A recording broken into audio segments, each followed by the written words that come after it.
Hey everybody, how you doing? Welcome back. Today I want to discuss somebody by the name of Lemech. You can find him in the Bible. He's actually in Genesis. He follows right after the story of Cain and Abel. Now, Lemech will be overlooked if you're not paying attention, but in Freemasonry, he is very, very important. You see, because Lemech is their whole concept. Their whole concept of taking over everything and how they take over everything by attacking the items of society or the things that control a society is based on Lemech. And I'll give you this right now. Well, you go into Genesis 4:19, it starts, and it says, Lamech married two women, one named Ada and the other named Zillah. Ada gave birth to Jabal, who was the father of those who lived in tents and raised livestock. His brother name was Jubal. He was the father of all who played string instruments and pipes. Zillah also had a son, Tubal-Cain, who forged all kinds of tools out of bronze and iron.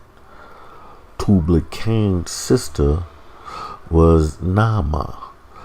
Lamech said to his wives, Ada and Zillah, listen to me, wives of Lamech, hear my words. I have killed a man for wounding me, a young man for injuring me.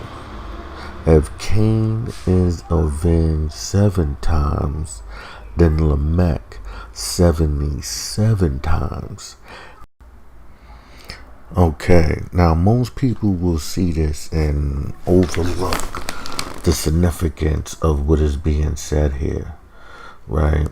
Now, if you follow anything about Freemasonry, you'll know about Tubal-Cain.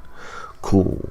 Now, even that is a twisted and perverted story if you truly know and not just put out there. And I'll get into that in a brief moment, but let me address the whole picture. Okay, now when you hear the story, right, you'll notice that he had 2 wives, and these 2 wives had 2 children apiece. Now each one of these children play a major part in society if you was paying attention to what was being said. Now, let's take a look at Jabal. Jabal was the one who was taken care of, who lived in a tent and raised livestock. The major part is the livestock, because that's food. Now, that's controlling, society, because you are given food. You are not hunting. You are not providing for yourself. There's a price tag on that. So that's being controlled. You basically have all of the farmland areas are controlled. So we covered livestock. Now he has a brother, Jubal, right?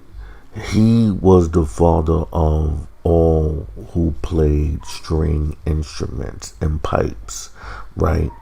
So that's music. So, in today's society, well, always, I'm not going to say in today's society, but you could see it in today's society, music. Now that also includes the videos and all of that. And inside those videos is the visual of the things that they are controlling you with. I don't care, you see all of these videos of, old Mason, this, that, and the third, but that's actually trick knowledge.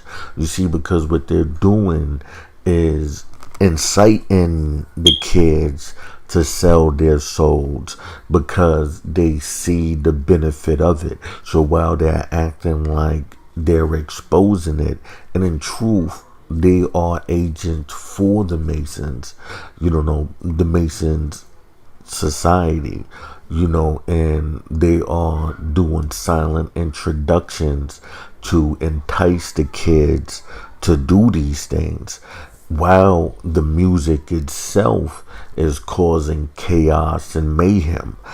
And that's another part too.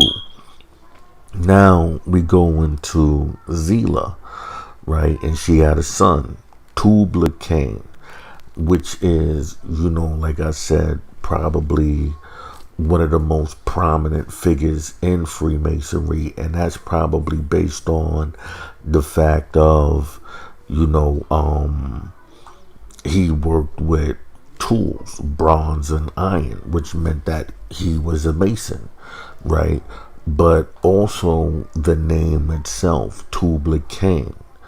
Pay attention to that because that's very, very important, right? And I won't be really discussing that in this show because it's very deep and you would have to understand how all of this is playing out. So what I'm doing basically is giving you everything in pieces, because if I gave it to you all at once, it would be no way for you to digest it, and so you would be only able to regurgitate the little bit of things, whereas I'm trying to show you the truth, right? So now let's go into his sister, Nama or Nama. I'm not really sure the pronunciation, but it won't say it in the Bible, which she did, but according to Freemasonry, she was the one who designed clothing, right? So once again, you'll see the skulls and all of these other things on the clothing, because all four of these things as a whole would be like the four corners of the earth, or the four corners of society, should we say, where these are the foundation of everything that you see around you. So if you can control these four things, then you can control everything.